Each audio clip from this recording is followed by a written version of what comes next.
তুমি যদি ঠিকমতো পড়াশোনা না করো তাহলে তোমাকে বিয়ে দিয়ে দিব। শ্বশুর বাড়িতে যায় রান্না বান্না করে শ্বশুর শাশুড়িকে খাওয়াবো।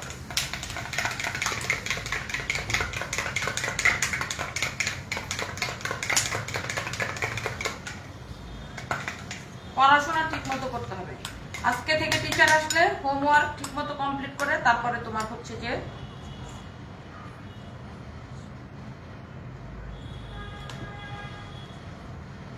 তারপর তোমার খেলা। ও টিচার রাইখা 10 বার করে উঠে ওর এই অজুহাত সেই অজুহাত সেই অজুহাত। তারপর তো নিজে আসি এটা ধরতেছো কেন? খাও।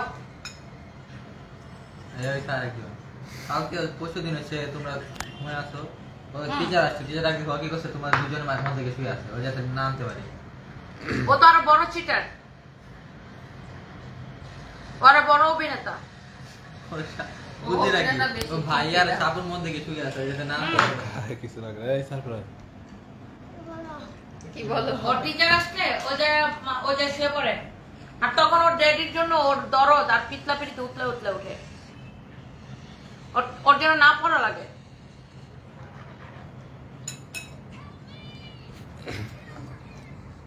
এই চিটারের থেকে ওই চিটার শিখছে। আজকে থেকে সানবি, যদি তুমি খালি টিচারের কাছে ঠিক মতো না পড়ছো তারপরে দেখো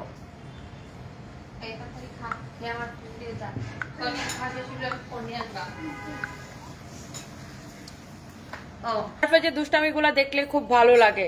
রূপা দাস আপু ও অতিরিক্ত লেভেলের দুষ্ট। ও যখন টিচার আসে পড়াইতে তখন সে হচ্ছে জায়া চুপ করে তার ড্যাডির পাশে শুয়ে পড়ে। এত বান্দর, এত লেভেলের দুষ্ট ও, যেন টিচারের কাছে না পড়া লাগে। তখন ওর পেট ব্যথা করে, তখন ওর বাথরুমে ধরে, তখন ওর অনেক রকমের সমস্যা। আপনারা সবাই বাম হাতে খান কেন? আমরা বাম হাতে খাই কেন বেবি? তুমি বুঝবা না। ওকে, হ্যাঁ আপনার জন্য। আচ্ছা মেহেদি আপু দোয়া করবেন, আমি ক্যান্সারের রোগী। মেঘলা রহমান আহারে ডিয়ার, অনেক অনেক দোয়া রইলো আপনার জন্য, অনেক অনেক অনেক অনেক দোয়া রইলো। হ্যাঁ আপনার জন্য অনেক অনেক দোয়া রইলো, আল্লাহ আপনাকে ভালো করুক, অনেক অনেক দোয়া রইলো। আচ্ছা